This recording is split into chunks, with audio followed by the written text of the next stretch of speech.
navy blue of Victoria. Uses his feet and goes again through mid-wicket. That's an even better shot from the Victorian captain. Swept away very nicely by Nicole Bottom for four. Oh, he's been given! That is 50.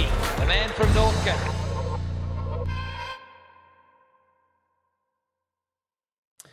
Well, welcome to a new edition of the Vic State Cricket Podcast. I'm Adam White. We're joined by Jon Holland, who isn't playing for Victoria this year. Is he retired? I'm not even really too sure. I'm not even sure whether John knows himself. But welcome. Thanks, Whitey. Thanks, mate. How do you feel? How does the body feel not playing first class cricket for the first time in such a long period of time? Oh, yeah, I feel really good. Obviously still playing at Frankston, so still bowling. We've had a couple of wins the last couple of weeks, so everything seems to be going pretty well. Does it make a difference not having to play 4 days in a row, have a week off, and then play another 4 to your body and to your, whether it be your shoulder, your fingers? I actually think it's probably harder. I think for me, bowling all the time was probably helped me a bit. I didn't get sore from bowling, so as long as I was ticking it over, and now I'm only training once a week, bowling Saturday if we bowl, or I might not bowl for 2 weeks in a game. So I think it's probably a little bit harder not being a part of the system. It's been 5 or 6 games now where you haven't been part of Victoria. Has it been easy or has it been difficult watching? No, I don't think it's been difficult. Got a good relationship with most of the boys in the team. I only finished last year, so it's good seeing them play and hoping they do well. I'd still love to be a part of it, but that wasn't my decision. So but I don't find it difficult watching the boys. I wish them all the best and hope they do really well. Have you missed it? Yeah, I think I missed parts of it. It's such an honour playing for Victoria. I loved every minute of it. I put everything into it. I would have loved to have stayed on, but I do miss certain parts of it. I miss the competition. I miss playing. There's some things I don't miss, but I'm pretty happy. So it's not. I wouldn't say that I miss it and I want to be a part of it, or I don't miss it and I'm happy not playing. So I might ask you a bit more about that later on, but I want to go all the way back. When did you know you were good at cricket? Oh, geez. I think it was just something that I did. Everyone at school played cricket in the summer and footy in the winter, so I just tagged along and went down with my brother. My brother was 18 months older, so cricket was the 2 years. So I used to play with him in his last year of under 12s, 14s and 16s. I just loved being a part of the team. It sort of started to get a bit more serious in the pathway sort of stuff, but I never really thought about playing cricket professionally. Probably not as well advertised as AFL with the draft and all that sort of thing. It's a different sort of pathway into professional cricket, but I think it was probably when Chuck got me down to Carlton and I was playing senior cricket at Carlton, playing against first-class cricketers with first-class cricketers, and, opportunities were coming up, and I got that rookie contract that, I thought maybe I could make something of it. How were you identified? Were you doing special things as a kid to say, got to get this guy down, or was it a Dowling Shield season that sort of put your name up in lights? What was it that caught the eye of important people? I'm not really sure. I think I was always a part of like the Hatch and the Dowling. I played under 15 schoolboys. I missed out on 17s and played my second year of 19s for Victoria. But I played all the under 18 stuff. I think Lynchy, my cricket coach at Haileybury and school teacher, who then became chairman of selectors here, he was good mates with Chuck. He was a part of Cricket Victoria, set up as a strength and conditioning coach years ago. And he sort of said to Chuck, I've got a bloke that could bowl spin when Chuck got the job at Carlton. And Chuck's a pretty convincing sort of person. He made sure that I was going to go to Carlton even when I said no. He still got me there, and the rest is sort of history. A lot of the players, the ex-players that I've spoken to through this podcast have talked about their pathway or their journey, and a lot of them have grown up in the country. Yep. But for you, growing up in metropolitan Melbourne, APS background as well, I'd love you to talk about that, because that can be a good thing and a bad thing. The good thing is you get to play great cricket on amazing grounds over 2 days as a young kid. But then the bad part about that is I guess, the disconnection with your local club where you can play sometimes and not others, sort of at a really important part of your development. What was it like for you? It was. Mine was probably different. I didn't play senior cricket. Even when I was playing juniors, I would play juniors in the morning and then go to golf on a Saturday with my brother and my old man. So I was tossing between the two. Not that I was going to play golf professionally, but it was something that I loved playing, and cricket was sort of getting in the way of it, in the way of playing golf in the Arvo. And then school cricket came along, and you had to play Saturday sport, so I was playing cricket there. And then I don't know. I think senior cricket was not something that I really thought of much, and I didn't really play a hell of a lot of it until I got my rookie contract with Victoria. I played a few games for Carlton, maybe a season at Carlton, and then the next season I was playing. Had a rookie contract. Yeah, It happened pretty quickly. Talk us through that time around you going from Carlton to all of a sudden, under-19 championships, academies, rookie contracts. What was that like for you, and also for your family, as it's all sort of happening really, really quickly? Yeah, it did happen fast. I had a knee reconstruction actually when I was 18, so I missed a year of cricket. I played for school, but other than that, I didn't really play. And then I went to Carlton, and look, Darren Berry was a huge impact on my career. I know he would have still had connections at Victoria and pushed me pretty strongly. He gave me the opportunity at Carlton, and I'll be forever grateful for that. The old man would drive me everywhere. He used to love getting down to Carlton, having a few beers with the other blokes, old mans, and watching me play. But yeah, I don't think we really had much time to think about it. It was sort of 12 months, played Vic under-19s, senior cricket at Carlton, got picked to play for Australia in the under-19 carnival in Sri Lanka. And then, finished the season at Carlton. The next winter I had a rookie contract. So it was probably really like 12 months it all happened. Is that helpful when it happens that quickly? You don't have too much time to think about it, or is there so much to learn and so much that's going through your mind that it's a negative when it's this whirlwind? A bit of both, I think, but I was sort of pretty laid back about it all. Like, it was a very exciting opportunity for me, but I didn't really know much about what it was to be a professional cricketer. I sort of went down to training, my first one, and there's all these blokes that you've seen play on TV, and they're introducing yourselves. You don't know where to sit in the change room. So I sort of just sat back and really enjoyed every minute of it. Tried to learn as much as I could.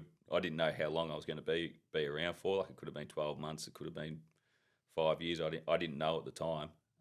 So I just took it all in and really enjoyed it. There's a few questions around that. Firstly, from a spinning perspective, it was a time when Shane Warne was still around. You've got Bryson McGain trying to make his way as well. Fawad Ahmed came a little bit later, but particularly with the Shane Warne influence and this quest to find the next Shane Warne, and then the pressure of finding the next Shane Warne. Now, you didn't bowl leg spin, but there was this quick turnover of spinners also through that time. What was that like, that environment? Oh, well, yeah, it was interesting. I remember Warney was at training one day, and I loved Warney.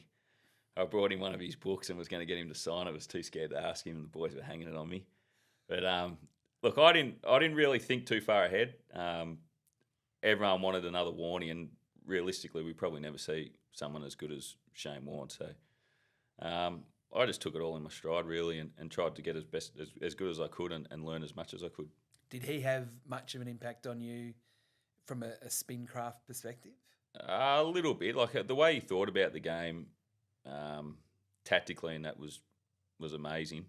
I remember sitting next to him on a plane to Perth for the T20 and the Stars for the first year, and we spoke about everything but cricket. But other than that, I think just being around him in the nets and just seeing the way he played and the way he thought about the game was pretty good.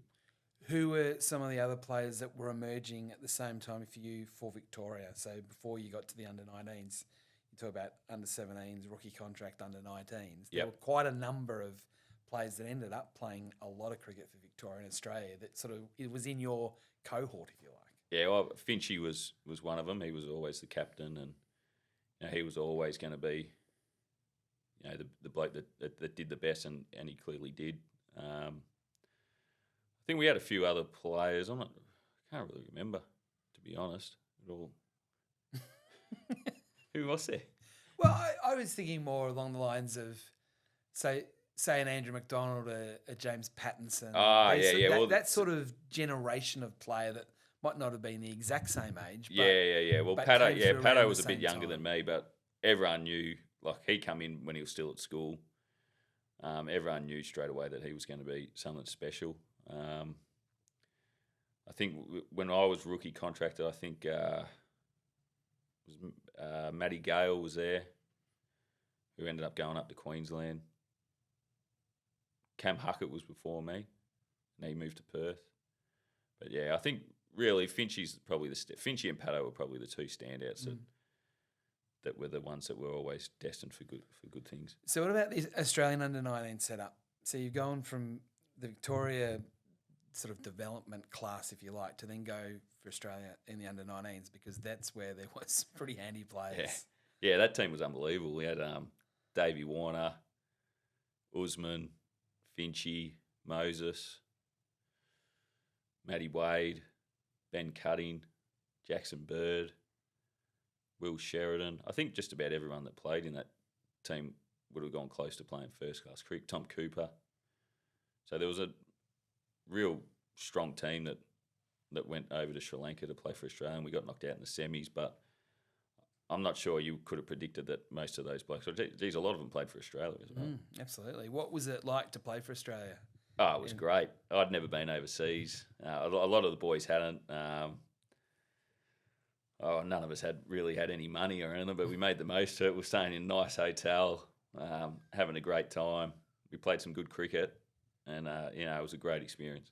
So at that point, are you thinking, geez, I'm playing for Australia here. I'm got all these amazing, good young players around. I'm going to play cricket for Australia, and get a baggy green cap. Was that going through your mind at that point? Not really. I think it would have been hard to predict that how many blokes in that team played for Australia at that time. But no, I hadn't played for Victoria. Obviously, a dream is to play for Australia, and just most kids do. But it wasn't something that I thought, this is it, I'm going to play for Australia. Okay, so all these representative teams as a junior, but then you get your opportunity to play for Victoria for the first time. What can you remember about, not the game, but being told that you're going to play for Victoria? This is going to test your memory. Yeah, I can't really remember the exact moment I was told, but I think Bryce was away playing for Australia. It might have been when he was playing in South Africa. And there was no one else, and we were playing at Adelaide Oval, first game of the season. And went over there. My nan and pa come over to watch. Don't think my old man was there. Probably surprises me. Yeah, probably. Yeah, he's probably doing something better. But no, it was great. And Adelaide Oval was an unbelievable place to make my debut. In such a strong team that we had at that stage. I think Wadey was probably the only other young bloke that was in that team at the time. And we'd been at the academy, and we were really good mates, so it helped having him there. And then, it ended up being a draw, but it was back when you used to play the one-dayer, and you'd go away and play a one-day game and a four-day game, and I played both, made my debut in both, and it was a great experience. Did you feel at that point you were ready? I mean, as you said, and often, and this, I guess it's been a through your career, it's not a question of whether you're ready, it's when the opportunity presents. Yeah. What did you feel at the time? I didn't really know what to expect. I probably thought, I'd done a stint at the academy. I had some success in their their academy games against emerging teams from other countries. So I'd been bowling well, but at the same time, I didn't really know what to expect playing first-class cricket. I hadn't played a hell of a lot of four-day cricket. So it was a huge sort of step up, and the wicket was flat against good players. So it was a good test. Can you remember your first wicket? Yeah, I can actually. It was Graham Manu. Yeah, so got him out LBW. So I do remember that. The cricket ball, or just deceived by a bit of guile. Flight and guile. Yeah, a bit of guile. Right. Oh, there you go. That is very interesting. So through the first sort of phase of your Victorian career, it was hard to get a regular game because you had Bryce McGain there as the sort of the main man. How is that whenever you were getting a chance, you were doing really well, But then as the number 2, well, we're only going to play one spinner here, or Bryce is available, so you can't play. I'd love to know that mindset through that period.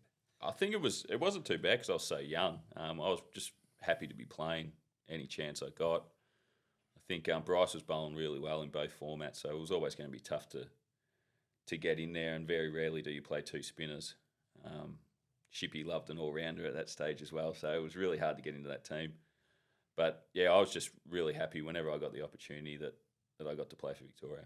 When did you feel like you were a bona fide first-class cricketer? Was there a moment or a game or when you felt like, yep, I'm ready? Yeah, I reckon, probably wasn't until I took my first 5 wickets in an innings that I sort of felt like I was, that I belonged and I was comfortable in what I was doing. And I knew that, I could have success at first class level. I'd played a few games before then and bowled well at times and had some good success, but I didn't really feel like my spot was solid and that I was comfortable at first class level. And I think that sort of helped me a little bit, that I got nervous and that I wasn't comfortable, and I knew that I had to bowl at my best to succeed, and it put a bit of pressure on me, but I think that sort of brought the best out of me. So who was your mentors at that time when you're sort of in and out of the team? So you're not necessarily the number 1, but doing well to keep you up, to keep you focused. I had a really good relationship with Johnny Davidson from the academy, the time I was at the academy. So he was always good to speak to. But I think the squad at the time there was a lot of senior players in that squad, and a few weren't playing, or a few would be injured and be in rehab. So there was always people to talk to back in Melbourne when the boys were travelling or you weren't a part of the team. I had a great relationship with Hodgie. I roomed with him to start with, and he was always a big supporter of mine. I didn't really talk to him much about being in and out of the team, but I just being around him and his personality, and that sort of helped a lot. Andrew McDonald, he was a great leader amongst the team, and we spent a bit of time in rehab as well. So he's as you see now as coach of Australia, he's very knowledgeable of the game, and he's a really good leader. So he was great to be around. But I think in a whole, the whole squad was great, and that's probably what helped me a lot. I got along well with just about everyone in the team, and being injured was tough, but being able to go in there and be amongst the group and have a good time it just made it a lot easier. It felt like throughout your career you always had the backing of the leaders, whether it be Cameron White, whether it be, as you mentioned, Andrew McDonald, Brad Hodge. They always had your back, and they would always be very, not so much sensitive or defensive, but they just had your back, especially through your time where you had injuries and you weren't in the team. Yeah. Well, Whitey was captain for a lot of my games when he was around and not playing for Australia, because he was playing for Australia quite a lot back then. He was a great captain.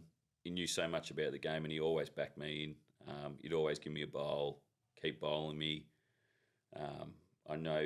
I assume at selection he was probably pushing my name as well. So that was really good to have his backing, and being at first slip, it sort of calms you down a little bit knowing that he's watching what's going on and he knows what's happening. So, yeah, but I think the whole group, and that's probably why they were so successful. It was just such a strong group, strong personalities, and a lot of the blokes were leaders. So it was just really good to be around them. And being a young bloke, I sort of hung on to everything that they said and would listen and tried to learn as much as I could. And from listening to stories from the past, it felt like it had gone from a fairly chaotic team where there was a lot of infighting, even though they were successful, that it actually had calmed down and it was a more galvanised, unified team, maybe. Yeah, I think, being in it when I first started, there was a little bit of that. I remember we got to the Gabba one day and we had a meeting about some stuff, but I didn't really know what was going on. I got along with everyone, so whatever that was happening was sort of out of my depth. I just sort of sat there and just went along with the flow. But whatever was happening outside of cricket, as soon as the boys went across the line, it was all about winning, and they did anything they could to win, and they come together really well and played really well together. So I don't think you can get along with everyone all the time, but as soon as they went out to play, it was game on, and they'd do anything to win for Victoria. So you're not in the Victorian team all the time, but all of a sudden you're in the Australia A squad, and then picked on a tour to India with the Australian one-day international team. Take us through that journey. Yeah, I think probably because I was so young, I was a little bit naive to it all. I didn't really know the importance of the Australia A stuff, and then I sort of just got there, and there was a few Vic boys. I know Whitey was. I'm pretty sure Whitey was captain. Clint Mackay was in it. They come to mind pretty quickly. I'm not sure if there's anyone else, but there was a few, like Moses was there, who I'd spent a lot of time at the academy with. So I knew most of the guys there, and we had a really good time playing against Pakistan and played pretty well up in Townsville, I reckon it was, and Brisbane. So that was a really good experience to be playing in that during the winter. But the Australia selection really come out of the blue, and we're already over in India playing Champions League. And to get the call that I was staying on and being a part of the Australian team was a pretty big shock. So who rang you, and did you actually believe what was happening? I I'm really testing your memory. I can't even tell you who did ring me. Did you believe it? I don't even know. I can't remember. I'm pretty sure I was playing cards in the hotel with Ronnie and Hodgie and a couple of others. And my phone went, and I walked out of the room and took the call. And I don't even know if I sat down and told him. I think I would have just been in that much shock that I was hanging around. And Ponting was obviously captain at the time. There was some huge names like Brett Lee, blokes that you watch on TV when I was a kid. And then all of a sudden I'm going to be touring India with them was just, it was out of control. So in the change rooms, when you got into the team, you didn't play, but there is a sort of there is a twist at the end of the tour. But what was that like hanging around in the dressing rooms, as you said, watching cricket alongside essentially your heroes? Yeah, well, it was awesome. And they were all great too. Like, they made me feel really welcome, all introduced themselves. Ricky was a really good leader of that team. He got along well with everyone. He gave everyone the time of the day. So just to be there, and I don't know, it was a massive shock. I don't remember a hell of a lot of it. I know we beat India and won the series before it was over too. I think we won it pretty early. We might have won the first 5 games. Or I remember being at one ground and it was absolutely chockers, and I walked out and I can't remember who I said to. I said, geez, it's loud. It was for the warm-up. And then Sachin Tendulkar walked out and the crowd erupted. I've never heard anything like it. So it was just, it was really good. And then you got told you were going to make your debut. Yep. I think it was in Mumbai. Yep. And Ricky was on the team bus, I think. Team bus. And he sat you down and said, look, you're going to play. Take us through that conversation initially. Yeah, so we'd won the series. We'd gone to training. It was the last game. Everything was going well. I'd bowled at training, sitting on the bus like I always did. Ricky walked up to me and goes, do you want a game of cricket? And I said, yeah, sure. And he goes, well, you're playing tomorrow. And I reckon as soon as he said that, I looked out the bus window and it started raining. And then didn't stop until it was still raining when we got on the plane to go home. So it pretty much rained for about 3 days. It's almost emblematic of your career in a lot of ways. Yeah. When you were ready to play, you didn't play. And then at times when you weren't ready to play, you played. Yeah. It was a weird feeling. I remember Andrew McDonald was going to play make his debut as well. And we sort of went back to the hotel and just sat there in our rooms and watched the rain come down. I was pretty nervous, understandably, that I was going to be playing for Australia. So I wasn't sleeping very well. And every time I woke up, I looked out the window, it was still raining. And then the next day, we actually got on the bus to go to the ground to play a shortened game. And then we got on the bus and it started hammering down again. And it was back off the bus. And then that was it. So what was then the conversations you had with, whether it be Ricky or selectors? It was the last game of the tour. It was in India. You come back. We're talking about 2009, so it's a long time ago. Because you kind of feel like, must be close. But at the same point, well, subcontinental conditions, that probably was one of the key reasons I was going to play. How are you feeling about cricket at that point? Well, I was just really keen to get back and get stuck into the Victorian stuff. And when I got back, I didn't even make that team. So I was about to debut for Australia, but couldn't play for Victoria. So it was a little bit different at the time, but at the same time, I was still very young, so I thought I coped with it pretty well. As much as I wanted to play for Victoria, I sort of understood that I still wasn't maybe the number one spinner, so to say. But Career Victoria were really good about it. They explained it to me, and I think it might have been around that stage that they played Bryce in red ball and I was playing one-day cricket, so I was still getting opportunities to play for Victoria. It's a fascinating story in the sense that we're talking about 2009 where you've been told you're going to make your debut for Australia. But really, you've got to fast forward back to pretty much 2016 where you got those 8 wickets in the final against South Australia in a Sheffield Shield. I'm not saying there's a lost 7 years, but it did show how patient you had to be before things started to really turn for you. What do you remember of that period of your career? I remember sort of going well, getting injured, going well again, getting injured. Farwad come in during that time, and we all know how good of a bowler he was. So he come in and took his opportunity and bowled really well. I think Career Victoria were really good to me because I was getting injured.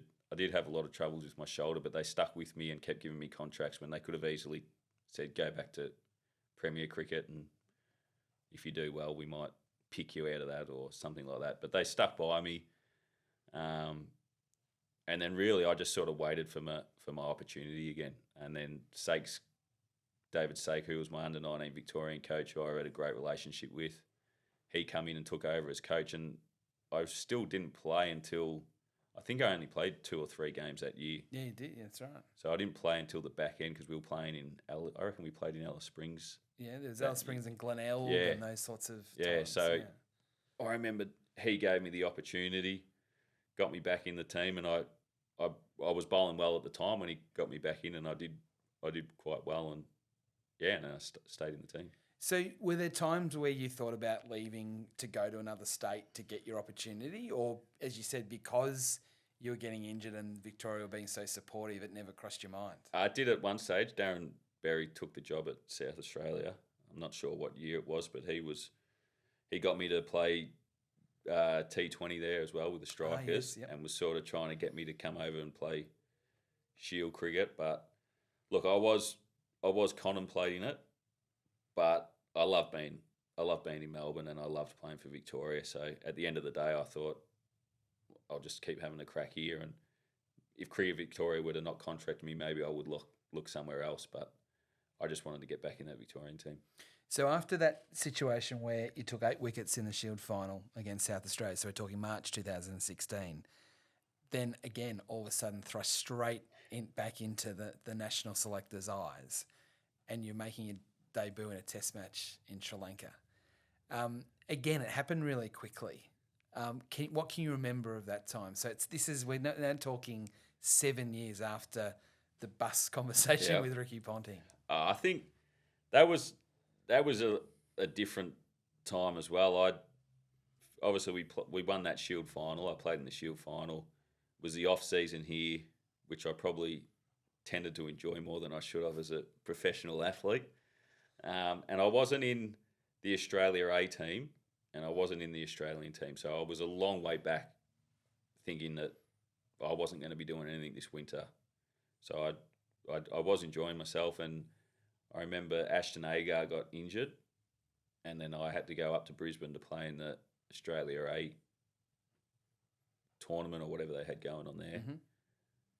And I just got there, and Steve O'Keefe had done his hammy in the first test in Sri Lanka, and Rod Marsh has called me. So I've flown to Brisbane, been there for 24 hours. Rod Marsh has said, you're coming to Sri Lanka.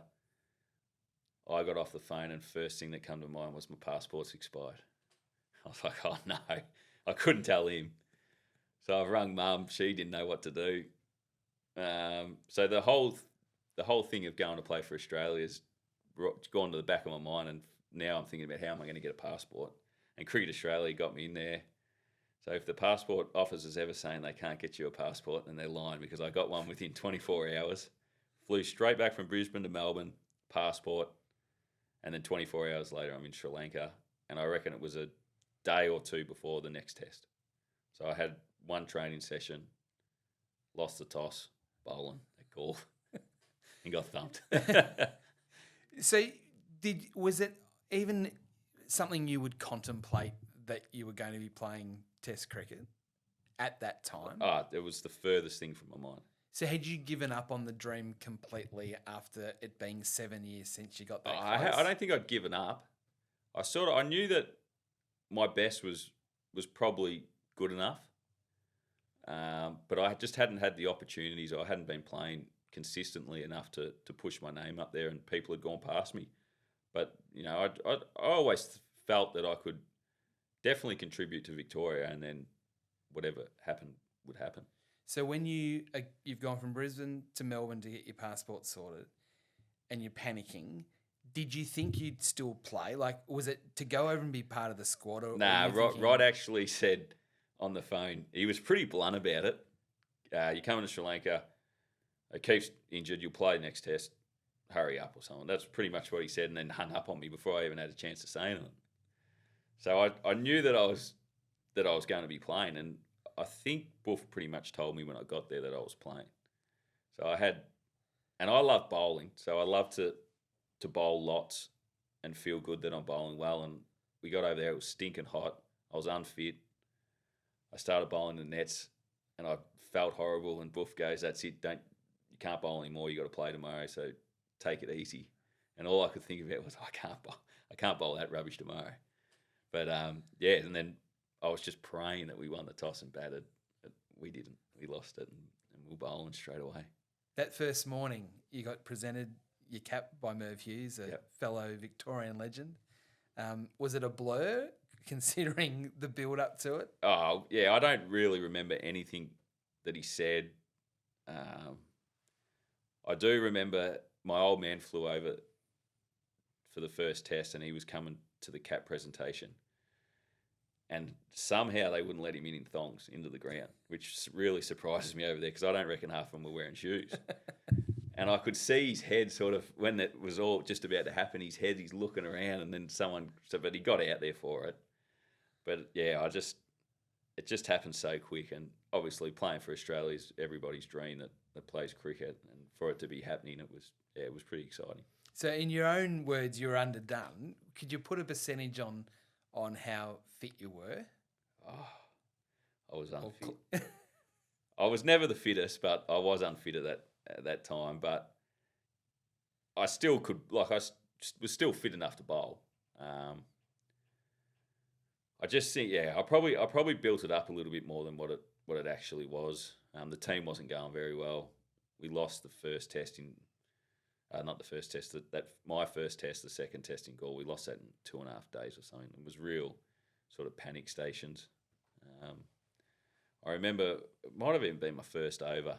We were playing to a short side, left-hander, I reckon, Pereira sort of slogged me out to the short side, and Nath has taken this catch on the boundary and just gone over the rope. I reckon if that boundary was a metre longer and that wicket, then I got a wicket first up, I probably would have settled down a little bit more and might have had a bit of a different result. But it was a great thrill to be out there and to be playing Test cricket. It's pretty amazing. So was it playing on your mind, thinking, here am I making my Test debut and I don't feel I'm ready? Or is it just, no, this is my moment, this is the dream, let's just do it? No, I think once you got out there and you started bowling, you had no choice but to try and get in the contest and get stuck in. But they were on top of us, and they played spin bowling really well in their conditions. And it just, a couple of things here and there might have changed the way the game went, but that was it. How often do you think back to your Test debut? I actually don't think about it a lot, really. Look, I look back at my career, and there's probably other things that jump out, like the Shield victories. But really, just the whole 16 or 17 years that I was a professional cricketer for, it was just an amazing ride. The people I met, the friends I made, travelling, going interstate with 10, 11, 12 of your best mates. It's an amazing time of your life. I'm pretty jealous of the blokes that are still doing it now, because it's just so much fun. The Test experiences were great. You go in different countries, you're playing at the highest level in tough Dubai and Sri Lanka, tough conditions to play in. It's hot, different culture and all that sort of thing. So, yeah, I look back now and just think how lucky I was. So Merv Hughes gives you your cap, number 444, which is quite cool. Easy to remember. Yeah, very easy to remember. At least if you're getting it tattooed on your backside, Yeah, you're not going to get that one wrong. But the first wicket, who was it and how was it? How was it done? He's still playing now. Batter, bowls some off spin. Is it De Silva? Yeah. Dadahaнаja or something? Yeah. Something like that. It was actually a fully and he tried to sweep it and hit him on the pad, LBW. So that's probably the worst ball I bowled for the test, but the boys come in and we were getting done pretty convincingly at that stage, but they were all happy for me. It was a bit of a relief to get off the mark. Absolutely. So you started rolling then. So we're talking about 2016, all the wickets in the Shield final, and then the Test debut, and then 50 wickets the following season when Victoria wins 3 titles in a row.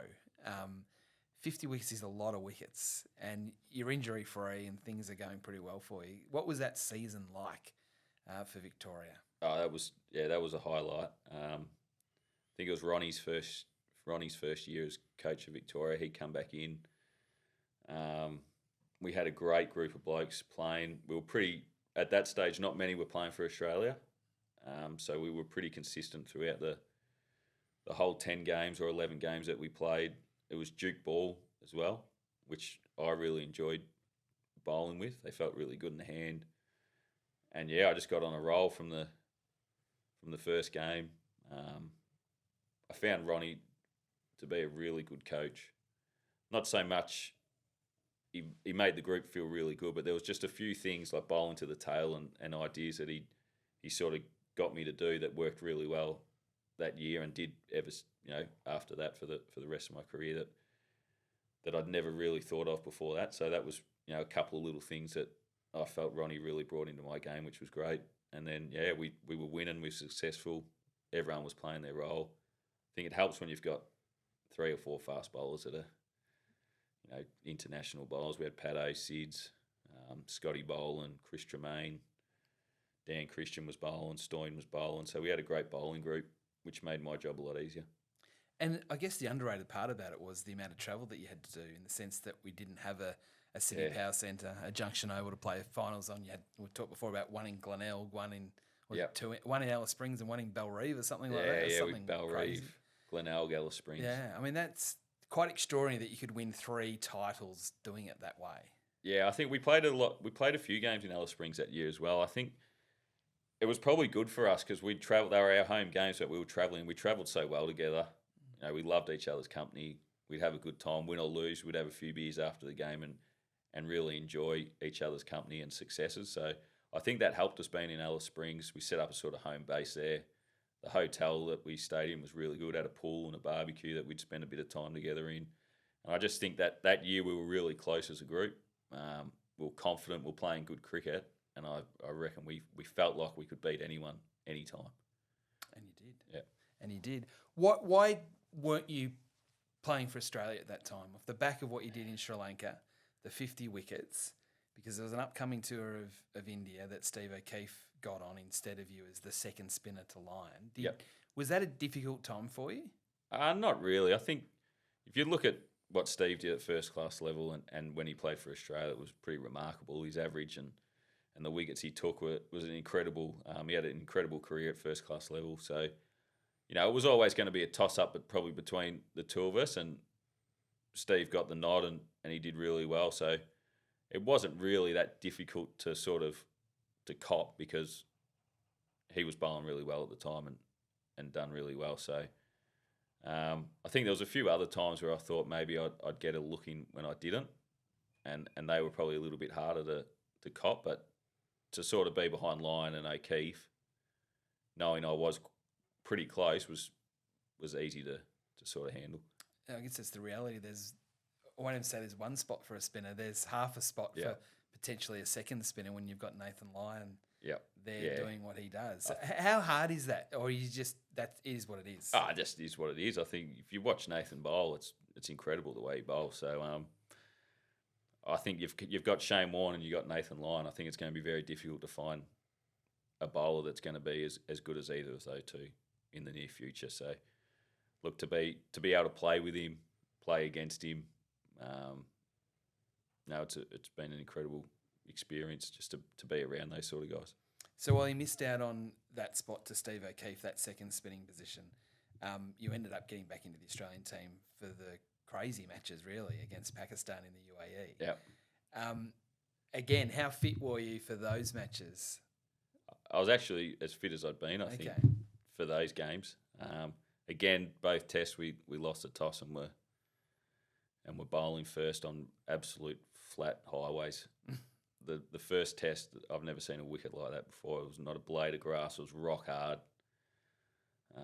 stinking hot. Being in Dubai, and that was tough cricket. It was really tough. We had Steve Smith and David Warner out because of the South African tour.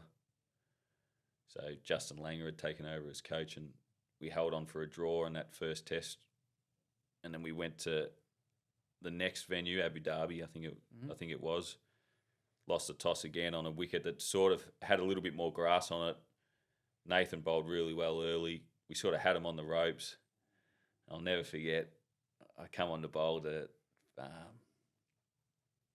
what's his name? Sounds like a swear word. Oh, yeah. Fakaza. That's one. He left hand open the batting. Yeah. Hit one straight to Marnus at mid-wicket and he's dropped it. And we would have had him. He'd gone on to make 100.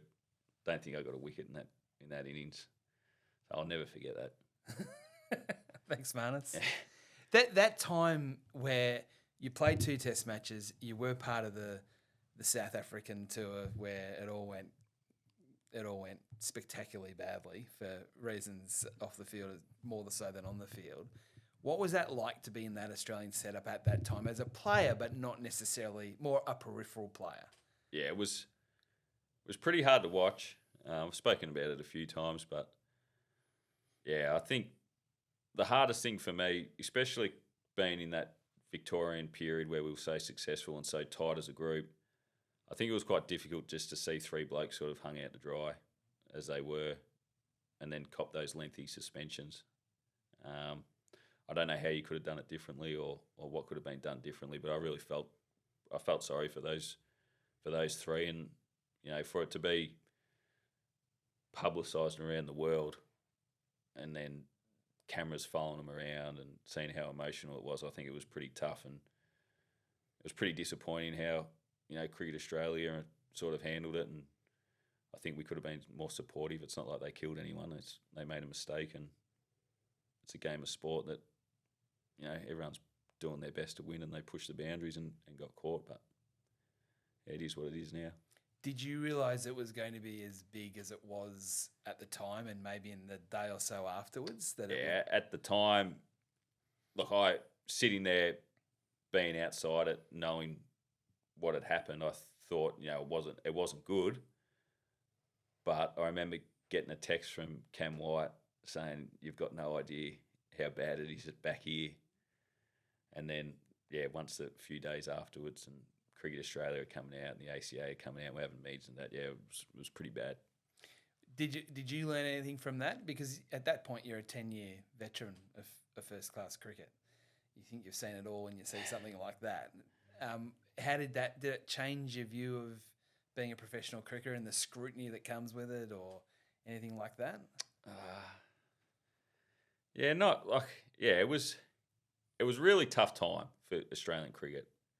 But I think for me it was more just the way the group sort of separated a little bit, sort of, I don't know, went back into trying to self-protect almost. I know playing for Australia is the pinnacle. They get paid very well, which they should, because it's in the media. They're getting scrutinised. It's tough. It's tough cricket. But I think, it was hard to sort of watch everyone just worry about themselves a little bit. So you kind of around that time where Tim Payne, we were around that time when Tim Payne takes over as captain. You talked about Justin Langer coming in. Did you know either of those two well at the time? Yeah, I'd played a fair bit of cricket with Payne, Australia A, played against him, Yeah. that sort of stuff. Justin had been at the academy as a batting coach 1 year that I was up there, so I sort of knew him quite well. Well, I knew him from that, and just from when he was coach at WA and playing against him and that sort of stuff, would say g'day to him and that. But I always got on well with Payne. I think he did quite a good job when he came in as.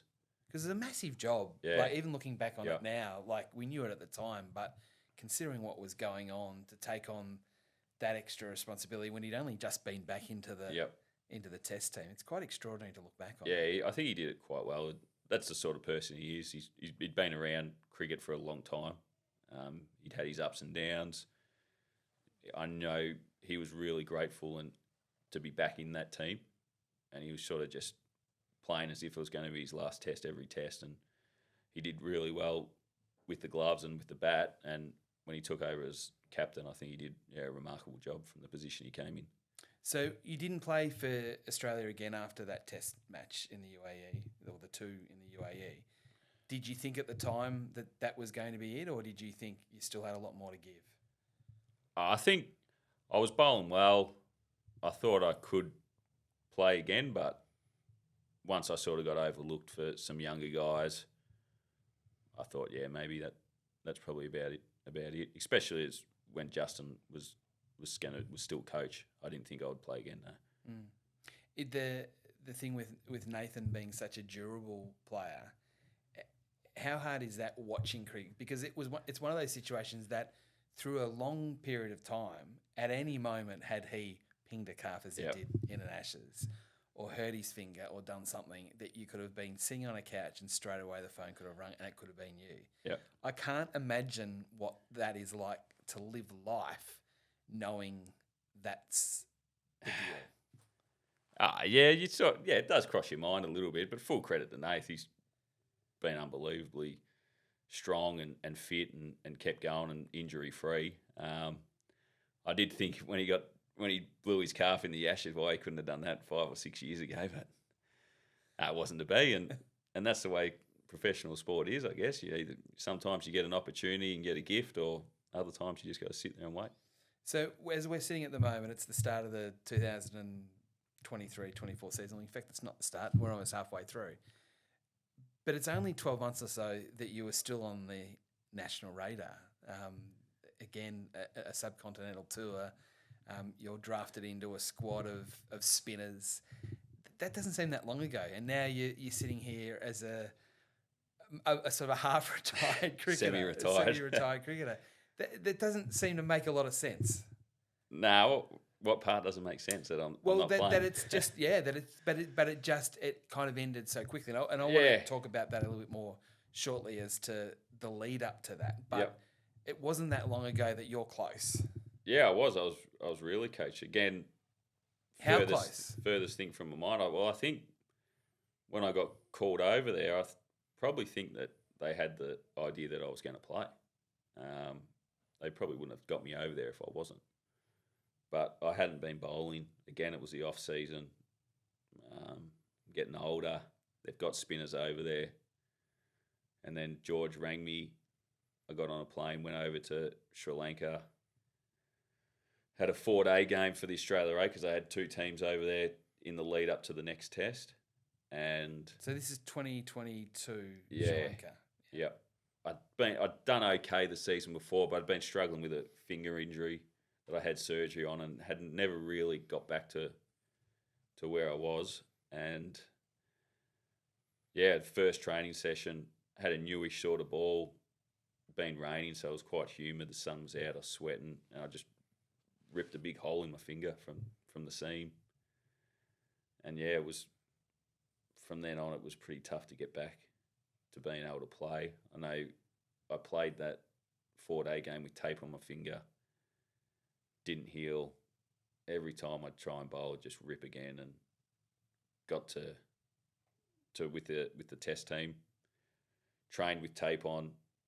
Doctor sort of said, probably don't play this test, try and get it right, and then be available for the second test. And as it was, Swepo bowled really well in that first test. The team had a good win, and wasn't picked for the second one. Would have you been fit to play for the second one? Yeah, I would have been. Yeah, finger healed up and would have been right to go. It's I mean, I'm frustrated for you, so I can only imagine how you feel. It's that sort of that what if sort of situation. Yeah. Do you feel that or? Not really. I think, yeah, it would have been great to have played for Australia and when I was up and going and do really well and sort of be that second spinner for a number of years. But look, I'm happy for what I've achieved. I'm proud of what I've achieved.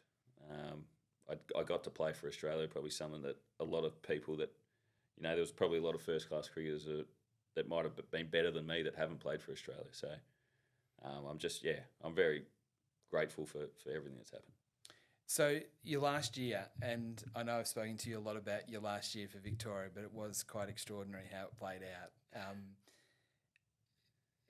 You can correct me on this, but it would appear that you did both calves batting over in South Australia. Yeah. And then get back and play, and then you get COVID, and I'm watching you bowl in 35-degree heat with 2 jumpers on, and you had to pull out of the game, and plus you're dealing with the finger injury, which had been an issue for you. It just seemed that things just weren't going your way. Yeah, it was. Yeah, I think before that, when I was in Sri Lanka, Ronnie sort of said to me about there's a tour to India, sort of like, why don't you aim for that, try and go back to Victoria, bowl well, and be available for selection. So, that was pretty exciting at the time. So I got back to Melbourne from Sri Lanka, was still our off season, and started bowling like I always did, and just bowled lots and lots of balls. And my finger was it just wasn't right. There'd be days when I'd bowl really well and thought, oh, here we go, I've turned the corner, and then I'd go back to bowl and it'd feel completely different. And I sort of relied a lot on feel when I was playing. So that was frustrating, and it almost felt like the more I bowled and the harder I tried, the worse it got. And then, the season started with Victoria, did both calves, bowled quite well with no calves as well, in that we couldn't get a wicket. The wicket was flat as anything. We had a draw there, and then, the COVID thing. So it was sort of like building up to being, quite frustrating. It was disappointing. I wasn't getting any younger. There was a lot of young blokes in the team, a lot of the blokes that I'd played with, and a lot of my really good mates had finished up. So, it was a lot of things were going through my head. I remember ringing George and saying that, don't worry about India after I got COVID. Fingers not right. Spoke to Buck and told him, I'm struggling, fingers giving me a bit of grief. I'd been seeing specialists and that sort of stuff, and there wasn't really much they were saying they could do for it, except for an injection, but that would make what they've repaired weaker, and who knows what would happen. So, it was a pretty frustrating, difficult time, but at the same time, if I was 25, 26, I think it would have been a lot harder to cope with. So when you tell George, particularly George, those chairman of selectors, that you're done, did he try and convince you otherwise, or not really? He sort of said he understood, disappointing, all that sort of stuff. But he did. I'm not sure. The Aussies must have been the Test summer, or they were playing, and he said, "Oh, you probably get a call from Ronnie, trying to talk you out of it," which didn't happen. So I actually didn't speak. I didn't hear from Ronnie. So it was just looking back on it now, it was pretty difficult time, but at the time I thought I was doing the right thing. So you talk about the finger injury. Explain to us what the finger injury was. So is it just from spinning, or is it from I don't know. fielding or breaking a finger? Like, what was it that actually? It happened when Ronnie was coach. I was just come back from off season, was bowling, and something didn't feel right. Speaking to the physio, Nick Adcock, getting treatment, come back, would feel all right, and the next day I'd wake up, be really sore. Started to struggle to hold the ball, so I started getting injections, which helped at the start, and then it got to a point where the injections weren't working, and you can only have so many of them. The injections weren't working. I couldn't hold the ball, which was a problem. And then, I saw the surgeon, and I'd had a tear in the ligament, which needed to be repaired. So, yeah, that was. It's like a reconstruction sort of surgery. They repaired that, and I was in a splint with my fingers spread, so I could still hold the ball when I come back, so they didn't get too tight. Yeah. For a while, and I reckon it was when I come back, it was the COVID year. So Ronnie had left, and Lockie Stevens was taken over as coach for the last half of the year. We weren't really in it before Christmas, but made a run at the finals post Christmas, and I started to, maybe in hindsight, I probably come back too early, and I started to push it back here in Melbourne when the boys were away, trying to make myself available for that Shield final if we made it. So we're only going back to last summer now, where you've had the conversation with George, you've spoken to Chris Rogers, you've been playing for 16 years. It's almost like you were just tired. Yeah. But then there was this renaissance, the Big Bash just from last year, the break, and then coming back, and all of a sudden, I don't know what happened, but the bowling was as good as it's ever been. After you've made up your mind that you think you're done. Yeah. Well, what happened? Well, I went into Nico, the physio, and I said, I've got whatever it is, 4 games. I don't think we might have been thereabouts, but it's probably unrealistic that we'd make the final. I said, I've got 4 games left. Let's get the jab. Let's get the injection in my finger. Let's see if that works. And let's just give it everything for those 4 games. So I got the injection, had 6 or 7 days off bowling after it, and then went back to Frankston, played 2 red ball games there, and thought something's happened here. Started bowling pretty well. And then, first game back against Queensland. I think that was was that the first game? Queensland at the MCG? Yeah, yep. Yeah, I think so. And bowled really well. Bowled everything I used to be able to do, I was doing. And we had a really good win. Sallow was captain. And actually, in the back of my mind, I felt like messaging Ronnie and saying, if you need me, I'm back and I'm ready to go. But I never did, because they were over in India. And those last 4 games were just, that's as well as I've ever bowled, I reckon, in my career. So it was against Queensland. This is when I'm going to get emotional. It was against Queensland, and you bowled, and so did someone else in that game that bowls left-arm finger spin, Matt Kuhneman, and you clearly out-bowled him. But from that game, he was selected to go across and play for India, play against India, and did play against India. But if you were available, you would have gone. Oh, yeah.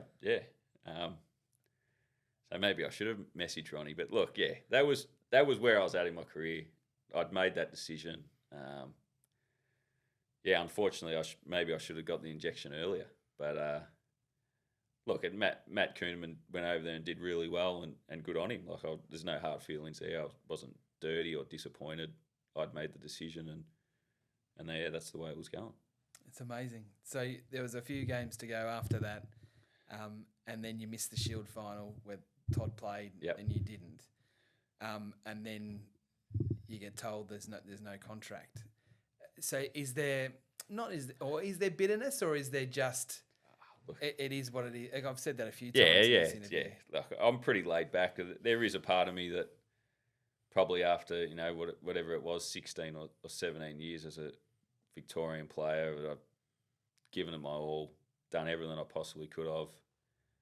I probably didn't think at that stage that that's how it was going to end. Do you think it would not have ended that way had you not had those conversations at half year? Well, I'm not sure.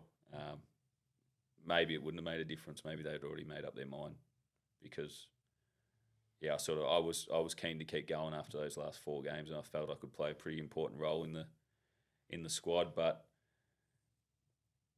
they had time to recontract me. It wasn't as though the contract list had come out. So maybe they had already made up their mind, whatever it was. But it was disappointing to be on such a high after those 4 games, and then to get dropped for a Shield final, and then to to find out that I wasn't going to be a part of the Victorian team anymore was, it was pretty disappointing.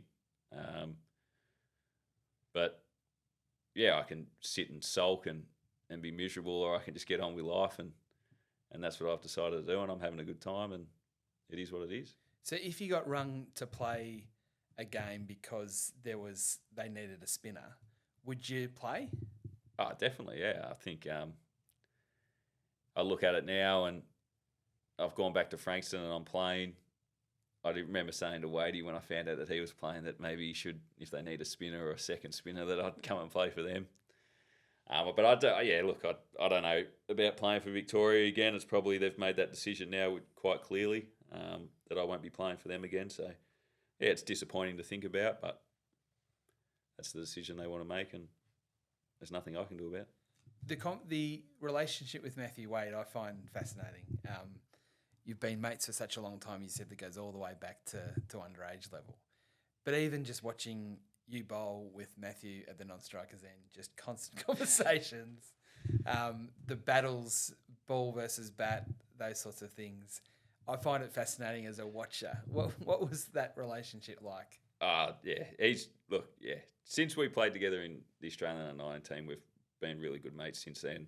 I hate playing against him, not because he's good, but because he knows that Pete would get the shits that I was talking to him, and he'd be at mid-on and he'd be walking over batting while I was at mid-on and just kept talking to me. He'd go, Pete's going to get the shit for you. So it used to annoy me a lot. But yeah, and I love him really. And to see what he's done, got dropped, sort of that was it for him. A lot of people thought he went back to Tassie and he just peeled off runs after runs, and then he got back in. And I still believe that he probably should be playing all three forms for Australia. I think he's good enough. He's a great competitor. He's a great bloke to have in your team to play for. So yeah, I don't know what else I can say. See, you're laid back, but you've gravitated to some of the more emotional cricketers that Victoria have had, and passionate, intense, competitive. Matthew Wade fits all those categories, but James Pattinson does as well. Yeah. You've got a great relationship with Patto. Yep. You as the spinner, him as the fast bowler. What was that like to play with him? I think you'd ask anyone that's played with him. He made everyone feel taller when he was in the team. When you knew whether he was bowling, batting, or in the field, he'd just give everything he possibly had to win a game for the team. I have no doubt, if it wasn't for injuries, that he would have been one of the best cricketers Australia's ever seen. So it's really disappointing for Australian cricket and for him that he didn't get to sort of reach that full potential and play at the highest level for a long period of time and get a good crack at it. But he had an unbelievable career. He was a super bloke to play with, super bloke to have around. Gave it his all, and yeah, it's disappointing that we didn't see more of him. Couldn't agree with you more. And Cameron White, the relationship with Cam as you as the player, him as the captain, but also as close mates. You played so much cricket with him. Yeah. I mentioned before about how there are so many in Victorian cricket that have your back, and no one would have it more than Cameron. I can't say did we see the best of Cameron, or did because of how much he played for Victoria, but could have he played more for Australia, do you reckon, Cameron? Oh, definitely. Did his captaincy get in the way of that, do you think? The way, not so much his selfless leadership, but the fact that he couldn't just be the player, that he was the leader all the time as well? Yeah, I think, that's hard sort of question to answer. I think his leadership was so good. The way he thought about the game tactically, there was things that he would do in a game that you'd see the opposition try and copy, but didn't really know how to do it. He had this sort of way of getting the best out of blokes at certain times. But yeah, for me, it was I just really enjoy his friendship. From the first time I got into the change rooms, he come and introduced himself. I don't know what it was, but we just sort of hit it off, and he was very supportive of me. I just along with a lot of other blokes, I think playing cricket, playing a team sport, the friends you make, the relationships you have, it's a pretty special sort of time of your life. Two more. You're still playing cricket, as you said, for Frankston. Do you think you'll stay involved in cricket? I know you're doing your building apprenticeship as well, and all carpentry, or one of the two. Do you think you'll stay in cricket? I'd like to think I would, yeah. Coaching the under-18 team at Frankston, which I'm really enjoying. They're a great bunch of kids. But I still think I've got a little bit to offer there with young blokes, especially spin bowling. I think playing at first class level and being around for such a long time, there's a lot of things you learn. And I look back at it now, and like I said, Ronnie sort of helped me out when he came on as coach, but that was 10 years into my cricketing career. If I hadn't known that maybe 6 or 7 years earlier when I first started playing, then maybe I would have gotten better earlier, or whatever it was. So I think I've got a lot of information and knowledge that I could probably pass on to other players. And I really enjoy the game. The motivation in that now with playing has probably really gone down a lot after the last couple of games. That I thought maybe I was a chance to play, but I still love cricket. I love being around other blokes and team sports and that sort of stuff. So hopefully I do stay involved somewhere. And while it's been a tough end, you've spoken about your passion and your love for Victorian cricket. Can you put that into words? What makes it? Why you're drawn to that so much? I just think it was when I first came into the team. It was winning was everything, and these blokes like Shane Harwood, Mickey Lewis, these blokes were real proper blokes. And I loved them. Like I loved sitting there and listening to them and just watching them play and Hodgie and Ronnie and Cam and Nick Jewell. Like it meant everything to them. And that's probably what I loved the most, was going out there for 4 days of cricket, hard cricket, and then coming off, win, lose or draw, knowing that everyone had given everything. You have a beer, you have a good time, you have a laugh, and you move on to the next one. So I think, for me it was the relationships and the friendships and being together and working hard and winning. Like winning was pretty much everything. So that's pretty much what Victorian cricket was for me. And I love seeing the young blokes come in and play their first game and know what it feels like to be a part of the Victorian team. Well, thank you for having a chat. I know that in a lot of ways it's tough because it's still a bit raw because it's only just finished in a lot of ways. Maybe it's not. Hopefully it's not. But from a personal point of view, it's tough talking to you because I've watched you play all your career, and it's been a great joy to watch you. And good luck for the rest of what happens next. Thanks, Whitey. Thanks, mate. Jon Holland, the latest edition of our Vic State Cricket Podcast. We'll catch you next time.